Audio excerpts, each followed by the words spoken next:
Everyone told my client to wait. Their family told them to wait. The internet told them to wait. Even their bank told them to wait.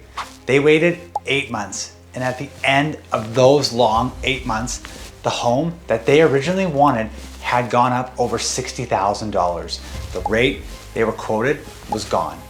And they were starting over, more discouraged, less buying power, and no closer to owning a home. And that's the real cost of waiting today.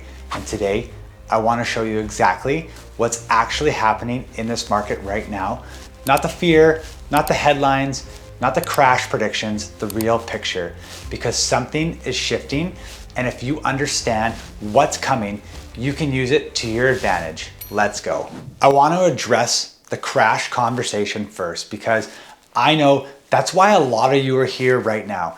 You've seen the headlines, the housing bubble, mass foreclosures coming, and prices about to collapse. And look, I totally get it. Those headlines are everywhere right now. But here's what I actually see when I look at the data and I talk to clients every single day. The market, it's far from crashing, it's just shifting. And those are two very different things. A crash means panic, distressed sellers, prices falling off of a cliff, and that's not what's happening today. What's happening is a moderation. And for buyers who've been locked out of the market for the last 2 to 3 years, a moderation is exactly what you've been waiting for. Here's what moderation actually looks like. 6 months ago, a home listed at, let's say, $850 in the mid-market of BC neighborhoods was getting 15 offers. It was selling at $970K. No conditions, no inspections, buyers waiving absolutely everything just to have a shot. Today, that same home might get 4 offers and it might sell for $875. The seller still wins, but the buyer, it gets to breathe. The buyer gets to do that inspection, and the buyer gets to actually think before signing the biggest financial commitment of their life. That's what's changing today, and it matters. Now let me tell you why I think inventory is about to increase and why that's the engine behind everything I just described. There are homeowners across the province and country right now who are under some real financial pressure. Renewals hitting at rates that they weren't expecting, variable rate mortgages that have climbed hundreds of dollars a month higher than when they had signed back in 2021, 2022, budgets that made sense at 2.5% that don't make sense at 5% anymore. Some of these homeowners are gonna hold on, they're gonna tighten up, cut expenses, get rid of Netflix, and they're gonna make it work. But a meaningful number of them are gonna offload and look at the equity they built, and then there's a real equity there. Even after everything, the cost, they're gonna decide that it's time to move on. They're either gonna downsize, maybe sell and rent while they reset their financial picture, take the win, recalibrate. And when they do that, listings are gonna come to market. More listings mean more options for buyers. More options means less of this frantic, panicked offer in the first 5 minutes energy that's made buying in BC so fucking exhausting. Now here's the part I really want you to sit with, because this is where I see buyers make the most expensive mistake, hands down.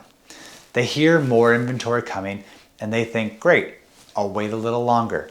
Prices, they're gonna come down. I'm probably gonna find a deal.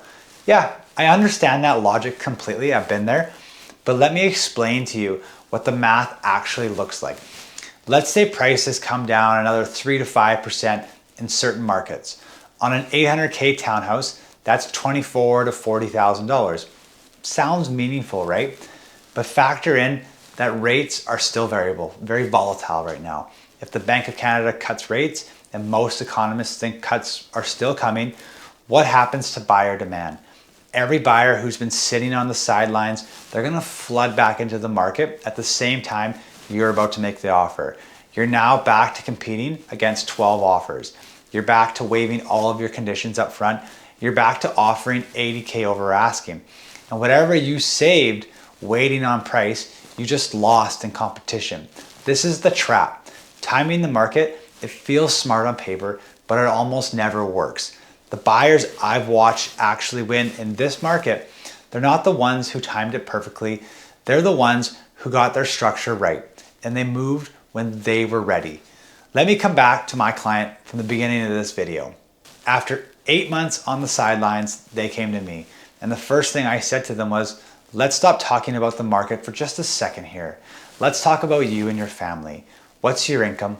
What's your cash flow? How's your money actually moving day to day?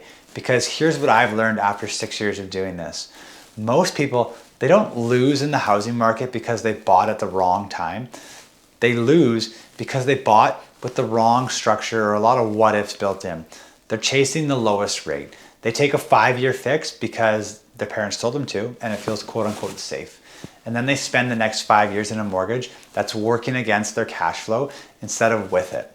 The right structure, one that's built around how you actually earn your money and how you actually spend it, can compress your mortgage timeline significantly. It can save you more than any rate discount ever would. I've seen clients save tens, if not hundreds of thousands of dollars, not by getting a better rate, but by restructuring how their mortgage works concurrently with their income. That's the conversation that most mortgage brokers aren't having with their clients, but that's the conversation I want to have with you. So here's where we're at now. Inventory, it's increasing by the month.